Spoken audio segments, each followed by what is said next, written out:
Nos vamos a meter con uno de los hombres del momento, protagonista de la historia, en vivo y en directo. Me refiero a quién. Vamos a hacer un perfilito rápido de quién. Lo tenemos atrás. A ver, develamos el enigma.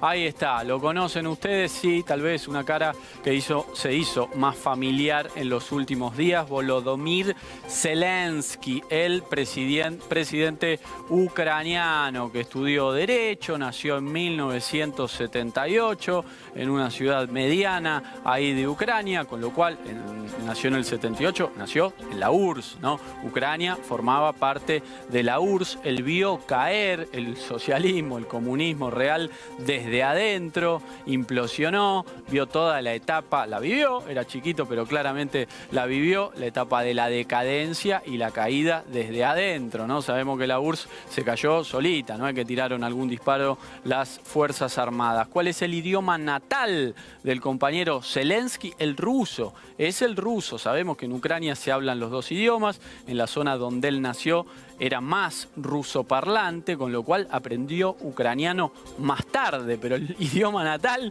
de Zelensky era el ruso. Bueno, estudió Derecho, comediante, él no había tenido ninguna actividad, ninguna participación en política, le iba bien como comediante, había ganado un reality show, incluso de baile. En 2015 arranca con la serie que un poco le cambia la vida, que es El Servidor. Congratulations to Monte. A mí me causa gracia Zelensky como actor, y es paradójico, es la realidad copiando a la ficción, esa serie Servidor del Pueblo. Bueno, él era un profesor de historia en esa comedia que en un momento, ahí en un alto de las clases, hablaba con un profesor amigo, empezaba a despotricar contra la clase política, un alumno de Canuto lo grababa, lo viralizaba, se hacía famoso y llegaba a presidente, este profesor de historia, en la serie. Bueno, pasó algo parecido, un actor finalmente se convirtió en presidente. Tenemos ahí un corte de lo que fue la campaña de 2019, a verlo. Bueno, es un pañito ahí que se hizo en el Estadio Olímpico de Kiev. Ahí estaba en uno de los arcos contra el presidente que en ese momento buscaba la reelección. Esto fue en 2019, con lo cual la serie, El Servidor del Pueblo, se mezcló y fue como una especie de plataforma de campaña de Zelensky, que, como decíamos, hablaba ruso como lengua materna y el ucraniano lo aprendió después. Bueno, nos vamos a la mesa porque tenemos un invitado especial.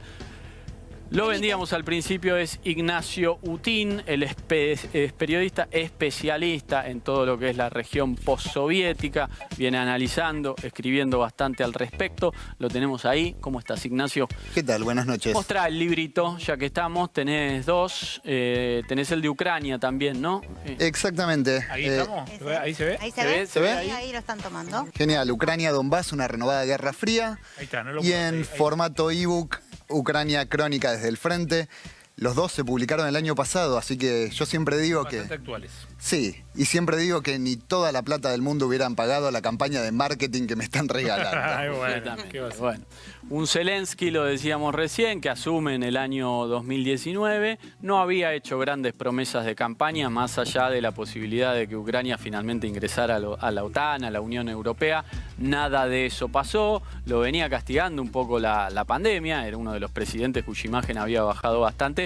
Ahora está, sin embargo, por las nubes, ¿no? Dicen que 90% de aprobación. ¿Eso, Ignacio, redunda en que se le facilite el escenario de alguna forma? ¿O ese 90% es una especie de galardón simbólico que se lo lleva, pero no le sirve para destrabar esta situación bélica? Partamos de la base de que Zelensky es un actor. Sí. Él no tenía ninguna experiencia política antes de ser presidente, él era un actor, como vos bien decías, y llegó a la presidencia con una campaña espectacular, realmente espectacular, que de hecho durante la campaña se estrenó la última temporada de Slogan Narodu, de Servidor del Pueblo, de esta serie en la que él hacía de presidente.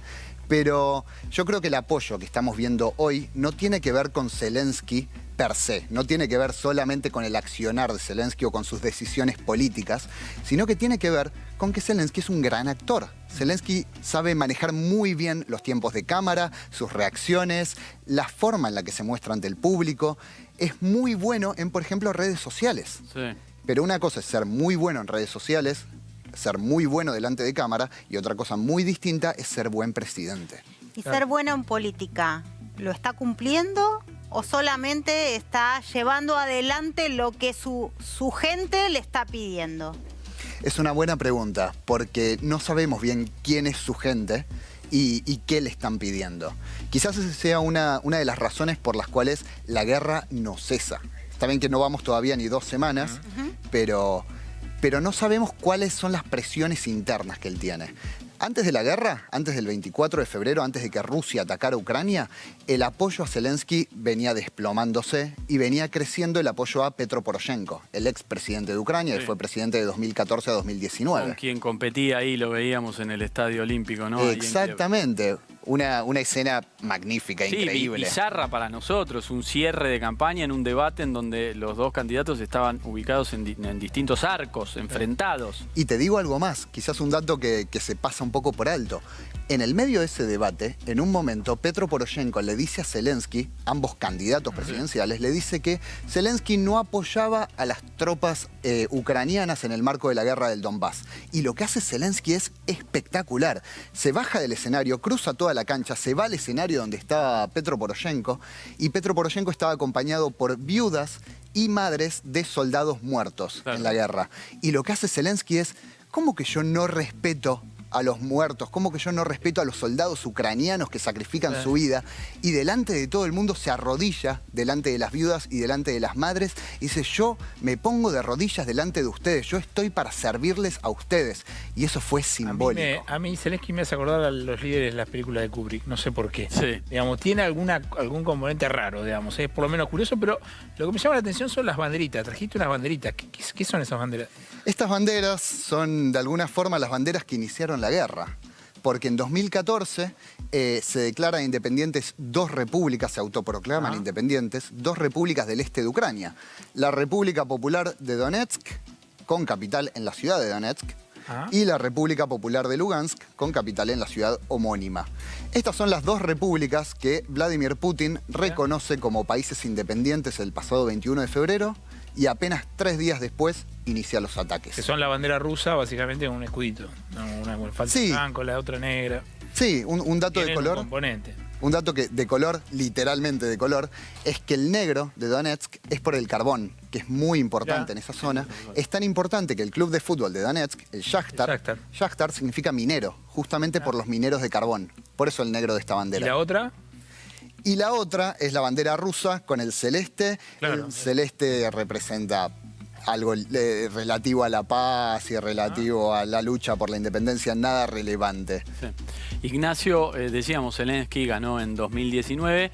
Un poco su promesa de campaña era recuperar esos territorios que estaban en una especie de limbo, tironeados. Y la península de Crimea. Y la península de Crimea, ¿no? También tomada por Rusia en el año 2015. ¿Avanzó algo? Antes de la guerra, me refiero, digo, en esos 2 años que tuvo de gap de gobierno. ¿Avanzó algo o eso quedó en la nada? No, prácticamente no avanzó porque Zelensky, desde el principio de su mandato, dijo que a él no le interesaba dialogar con las autoridades autoproclamadas de Donbass, de Donetsk y de Lugansk. Él decía, igual que dice el Estado ucraniano, que estos territorios no son insurgentes, rebeldes, separatistas, sino que son territorios controlados y ocupados por Rusia. Entonces, lo que decía Zelensky es, no le interesaba debatir, discutir con las autoridades separatistas, sino que iba a discutir solamente con el Kremlin, solamente con Moscú. Y eso puede sonar muy bien, pero lo cierto es que desde 2014 existen los acuerdos de Minsk. El primero firmado en septiembre de 2014, el segundo en febrero de 2015. ¿Qué dicen? Fueron 2 acuerdos firmados por Ucrania, Rusia, Francia, Alemania y las autoridades de las 2 repúblicas. Y lo que decían era, primero, garantizar un cese al fuego, que terminara la guerra, que todas las autoridades de las repúblicas autoproclamadas recibirían una amnistía, no podrían ser juzgadas. Esto es muy importante porque el Estado ucraniano los considera terroristas. Que iba a haber un diálogo entre Kiev y las autoridades de estas repúblicas autoproclamadas. Y por último, una vez que se cumplieran todos los puntos anteriores, estas 2 regiones iban a volver a ser parte de Ucrania, pero con una autonomía especial. Y digo una autonomía especial porque Ucrania no es una república federal como lo es Argentina. Las provincias no tienen su propio gobierno, su propia constitución. Es un país centralizado. Eso significa que, por ejemplo, el presidente puede sacar y poner un gobernador, si quiere. De hecho, Zelensky lo hizo hace algunos días con el gobernador de Odessa. Y nada de esto se cumplió. No hubo cese al fuego, se violó sistemáticamente, no hubo diálogo, no hubo amnistía y, por supuesto, no hubo reincorporación de estos territorios. Y en parte no se cumplió con todo esto, con los acuerdos de Minsk, porque buena parte de la población ucraniana consideraba que premiar a lo que consideran terroristas con diálogo, con amnistía y con autonomía era impensado. Era premiar a terroristas.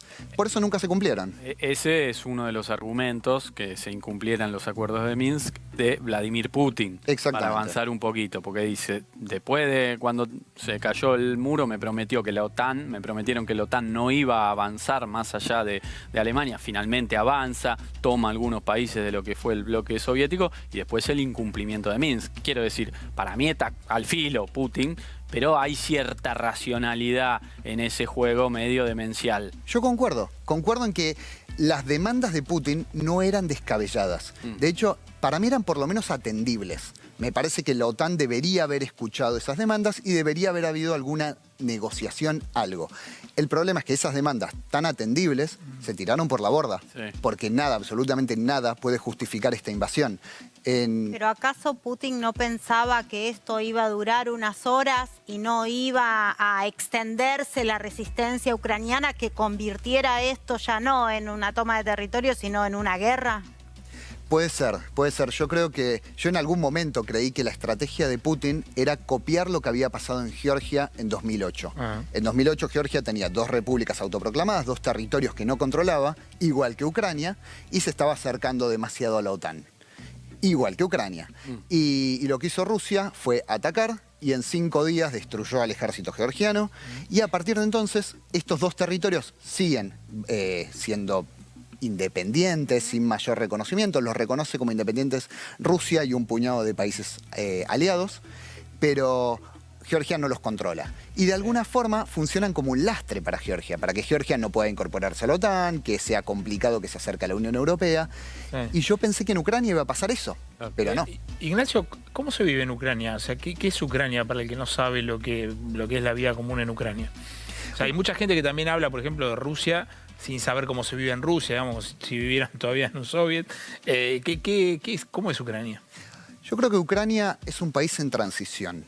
Es un país que apenas lleva 30 años de independencia, que viene de la Unión Soviética, de una época que muchos ucranianos consideran una ocupación, y está en un periodo de transición porque está aún lidiando con cómo mirar atrás, cómo se mira el pasado, cómo se mira el periodo soviético, por ejemplo, cómo se mira la Segunda Guerra Mundial, cómo se mira a los apenas 2 años en los que bastante para atrás también. Todavía tienen dilema de bastante para atrás. Bueno, apenas fue independiente por 2 años entre 1918 y 1920.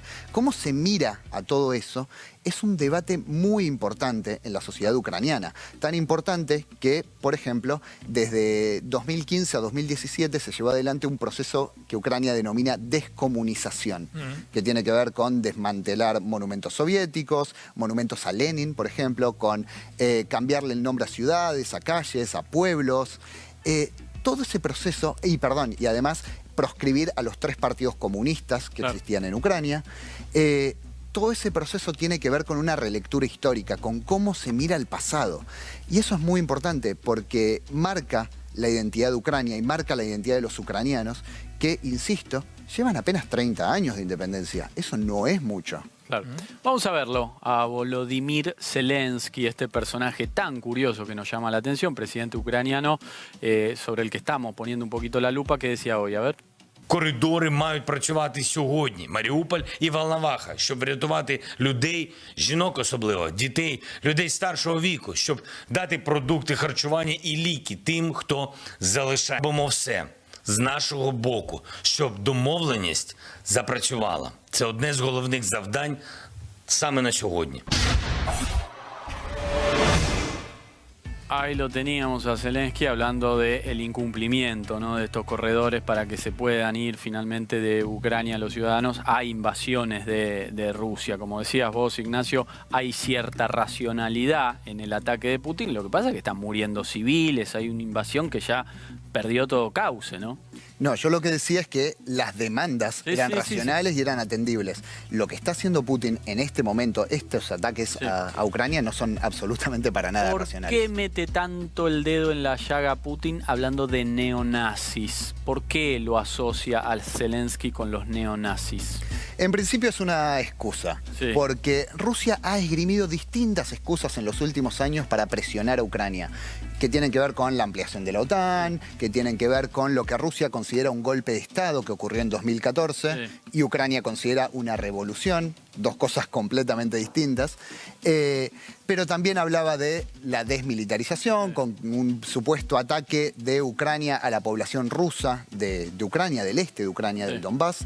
Ha esgrimido distintas razones y algunas son más comprensibles que otras. De hecho, hoy mismo Peskov, que es el vocero del Kremlin, listó una serie de demandas de Rusia y no mencionó el tema de la desnazificación. Le restó importancia a eso. Yo creo que quizás ese es el punto más debatible. Porque en Ucrania existen, efectivamente existen. Porque ¿de dónde se agarran? Digamos, no es que nació un repollo la teoría de los neonazis. No, existen, absolutamente existen grupos neonazis armados que son fuertes, que tienen peso y fueron grupos que fueron creciendo a partir de 2014 con el inicio de la guerra en Donbass, porque en ese momento Ucrania prácticamente no tenía ejército, prácticamente no tenía fuerzas armadas y necesitaba de grupos paramilitares extremadamente motivados, extremadamente nacionalistas, cuando no abiertamente neonazis, para llevar adelante la guerra, porque no tenía alternativa. Ahora, esos grupos no tienen de ninguna forma el peso que les atribuye Putin. Y hay una forma muy sencilla de darse cuenta cuánto peso tienen realmente. Electoral, exactamente, porque la mayoría de estos grupos tienen su ala política. Y hoy por hoy, si englobamos a todos los grupos, desde la derecha hasta el neonazismo, todo eso, entre todos, tienen una sola banca en el Parlamento. Me interesa preguntarte, porque bueno, hoy todos los ojos están puestos en Ucrania, lo que sabemos a través de videos o de relatos de periodistas es desde Ucrania, pero ¿qué está pasando en Rusia después de que se ha declarado esta guerra? ¿Cómo está el clima político con, bueno, sabemos, manifestaciones, detenciones a gente que se opone a la guerra? ¿Tiene el apoyo Putin que pensaba que iba a tener de su propio pueblo? Sí, lo tiene. Y lo tiene por una razón muy importante. Vos mencionaste la palabra guerra. En Rusia no se puede mencionar la palabra guerra. Esto no se trata de una guerra, no se trata de una invasión, se trata de una operación especial. Y de hecho, la semana pasada se sancionó una ley que condena con hasta 15 años de prisión a periodistas que, por ejemplo, usen la palabra guerra. Periodistas que... ¿Estaría presa? Sí, claro. Que cuestionen el relato oficial. Fiscal rápidamente. No viajes, nos comunicamos. Con la Corte, estamos a Comodoro Suprema. Pi, a ver si me salva.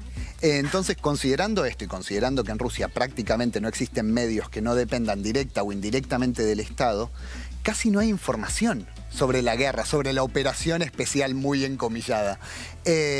Entonces, ¿cómo no va a tener apoyo? Si la poca gente que puede recibir información en otros idiomas, de otros países, sale a manifestarse y son detenidos. Claro. ¿Cómo no va a tener apoyo? Claro. Ya que hablamos de Rusia, vamos a escuchar a Vladimir Putin hablando de las sanciones en contra de su país. A ver. Кстати говоря, те санкции, которые вводятся, они сродни объявлению войны. Но, слава богу, пока до этого не дошло, я думаю, что понимание того, чем это чревато и чем это грозит для всех, у наших так называемых партнеров, в кавычках, все-таки присутствует, несмотря на их безрассудные заявления, вот как это было сделано министром иностранных дел Великобритании, когда она ляпнула, что НАТО может быть вовлечено в конфликт.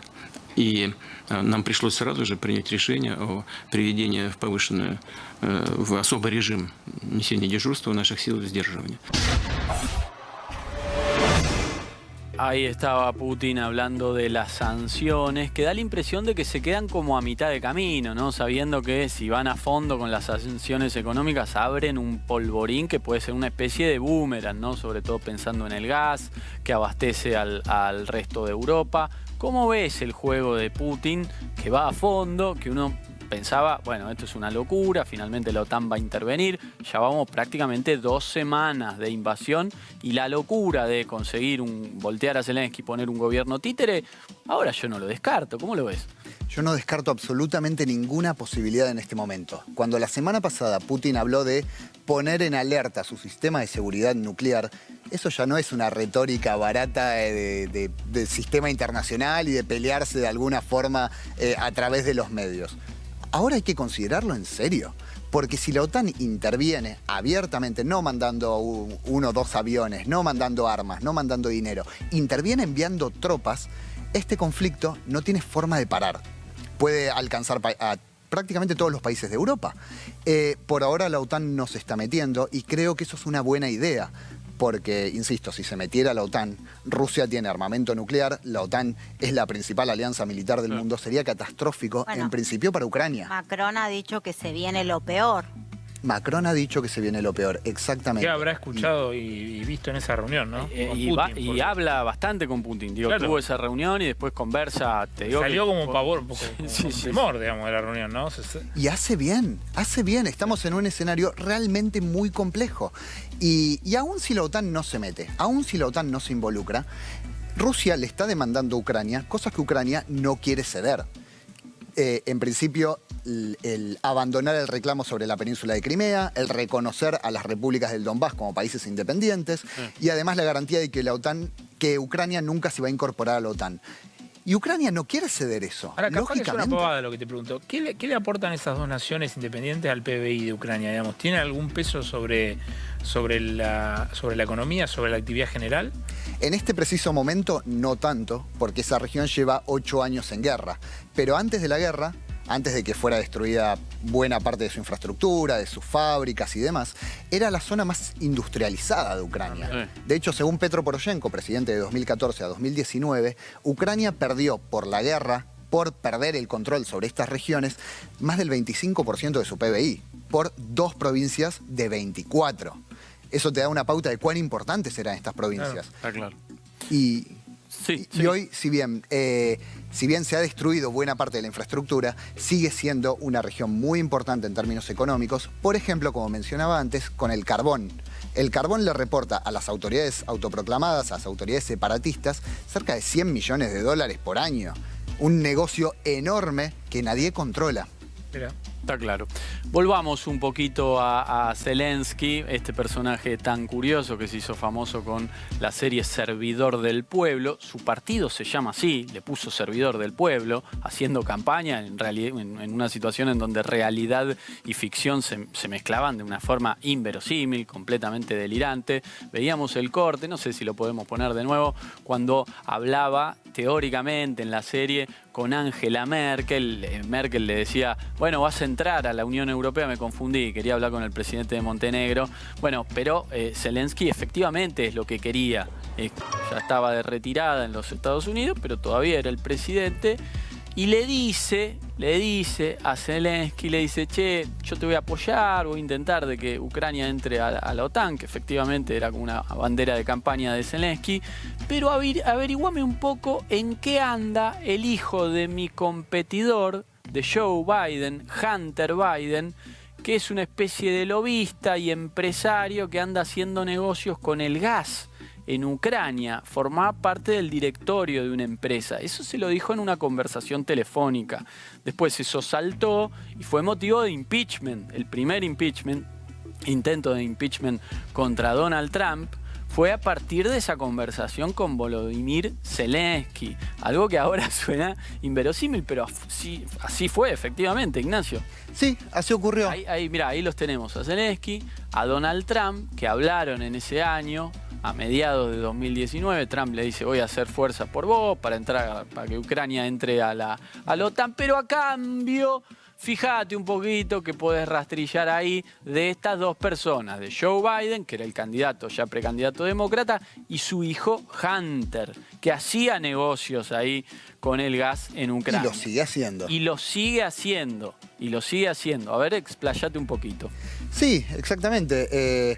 Hunter Biden tiene inversiones en cuanto a gas de Ucrania. Ucrania no tiene demasiado gas. Lo que tiene Ucrania es una ubicación estratégica, claro. el paso del gas. Por eso fue tan importante el gasoducto Nord Stream 2, del cual hemos hablado muchísimo en las últimas semanas. Que está con Alemania. Exactamente, un gasoducto que iba desde las costas de Rusia, muy cerca de San Petersburgo, a las costas del norte de Alemania, muy cerca de Hamburgo. Y Estados Unidos, desde hace unos 2-3 años, presionó muchísimo para que ese gasoducto no se terminara y una vez terminado no se habilitara. Presionó muchísimo a todas las empresas vinculadas a la construcción de ese gas. En principio porque Estados Unidos quiere venderle gas a la Unión Europea, gas licuado a través del Atlántico, que por supuesto es mucho más caro. Y aprovecho para contarles una pequeña anécdota. Yo estuve en Varsovia cuando Donald Trump hizo su primer acto como presidente en Europa, que fue justamente en Varsovia. Y lo primero que dijo en ese acto fue: no voy a permitir que los polacos dependan exclusivamente de gas y petróleo ruso. Fue a hacer un gran negocio. Y lo dijo abiertamente. Estados Unidos hace muchos años que intenta venderle gas a la Unión Europea. Claro. Y eso es un punto importante a analizar en este conflicto. Completamente. Interesante también porque algunos hoy se preguntan si Putin hubiera tenido la misma actitud si Trump hubiera estado hoy en la presidencia de Estados Unidos, ¿no? Yo creo que no. Yo creo que a Joe Biden lo ve como un presidente muy débil. Sí, lo ve como un viejito que no tiene demasiada fuerza. Pero además Biden aporta lo suyo para este relato. No porque se quiera mostrar débil, sino porque lo dijo abiertamente el otro día en el discurso de la Nación. Lo que a Biden le interesa es la reconstrucción de Estados Unidos post-pandemia. Claro. Estados Unidos tiene una inflación muy alta. Bueno, muy alta para Estados Unidos, no Claro, muy alta sí, para sí, Argentina, pero está en una situación muy endeble la economía estadounidense. Y eso es lo que le preocupa a Biden. Más allá de lo que pasa en Ucrania y que pueda mostrar la bandera ucraniana y que pueda reclamar y que pueda demandar, Biden está mirando puertas adentro. Sí, sobre todo porque hay una población que no quiere ir a gastar plata afuera cuando no pueden controlar la economía con este margen de 10% de inflación. Ese fue un que tienen mensaje ahora. muy claro durante la época de Donald Trump. Y vienen del fiasco bélico de Afganistán, ¿no? Vienen de la Que no es retirada un que un dato poco menor. se la facturan a Biden, si bien digo, es injusto facturársela al último presidente, digo, en todo caso es una derrota de los últimos presidentes de los Estados Unidos, pero le tocó a Biden. Ignacio, ¿cómo calificamos las revueltas que parieron un poco el liderazgo y la presidencia posterior de Zelensky, las de 2014? Porque los pro-occidente te dicen revolución, Revolución de la dignidad. de la dignidad, pueblo libre en las calles reclamando. Vos ves el documental de una famosa plataforma que tiene una N al principio y te largas a llorar y decís la verdad, esto es un canto a la libertad. Después tenés los documentales más pro-Putin, en donde te meten con inflador, esto financiado por Estados Unidos. ¿Cómo calibrar esas dos miradas? Bueno, como suele pasar, es un poco de las dos. Lo que pasó fue, en noviembre de 2013, el presidente Viktor Yanukovych, muy cercano a Rusia, muy cercano a Putin, decidió no firmar un acuerdo político comercial con la Unión Europea, porque ese acuerdo, que incluía un tratado de libre comercio, era mutuamente excluyente con un tratado que ya tenía Ucrania con su principal socio comercial, que era Rusia. Y a mí no me parece una decisión descabellada el privilegiar a tu principal socio comercial por una apuesta sin ninguna certeza. No me parece algo descabellado, pero mucha gente lo interpretó como alejarse de los valores que supuestamente representa la Unión Europea, valores de democracia, de libertad, de cosmopolitismo, de apertura y demás, y acercarse a los valores que supuestamente representa la Rusia de Putin, de autoritarismo, por ejemplo. Hubo protestas muy grandes que duraron más de 3 meses, que fueron muy duramente reprimidas, hubo más de 100 muertos. Sí. Y en el marco de estas protestas hubo muchísimo apoyo de distintos países, entre ellos Estados Unidos. John McCain, ex candidato presidencial republicano, estuvo en la plaza central de Kiev, en Maidán. Pero también hubo aportes de, por ejemplo, Países Bajos, abiertamente, esto no es ningún secreto. Y en el medio de esto, durante la represión, se formaron milicias armadas, que se autodenominaron milicias de autodefensa, Sí. que eventualmente se convertirían en Milicias estos grupos. oficiales, claro. Sí, en estos grupos paramilitares que Sí. fueron llevando adelante los avances de la guerra. En el medio Son de los todo acusados de neonazis por parte de Putin. esto, algunos de ellos. Sí. En el medio de todo esto, el presidente Viktor Yanukovych dijo que su vida corría peligro, que habían intentado matarlo y se fue, se escapó. Hay dos formas de terminar con un gobierno democrático.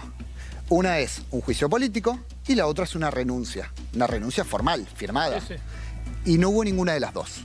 Por eso Rusia habla de golpe de Estado. Claro. Pero también podemos decir que Viktor Yanukovych abandonó el poder, se fue del país. Yo creo que en el peor de los casos todo este debate se hubiera solucionado con un impeachment, con juicio político y en absencia. Sí. Y listo. Porque de todas formas Yanukovych se fue con más de 100 muertos encima.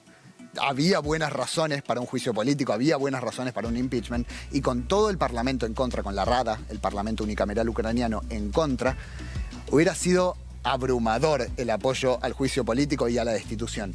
Pero nunca se hizo. Simplemente el Congreso asumió que el presidente había renunciado porque había abandonado el poder y se había ido del país. De hecho, hoy sigue viviendo en Rusia. Sí, y ahí no volvió a Ucrania. Putin le dijo calentá que entras a Yanukovych. Lo vio ahí, dijo, a ver, elongá un poquito, ¿cómo estás de reflejos? Porque claramente quiere poner un presidente afín en reemplazo de Zelensky. ¿Ves realmente, digo, más allá del chiste, la posibilidad de que sea Yanukovych o sería una provocación?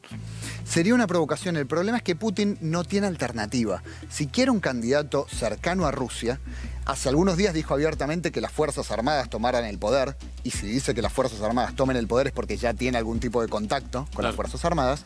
Pero la otra opción es el partido que de facto reemplazó al partido de Viktor Yanukovych. El partido de Viktor Yanukovych no existe más, por obvias razones. Claro. Pero el partido que lo reemplazó de facto, digamos el partido más prorruso, Sí.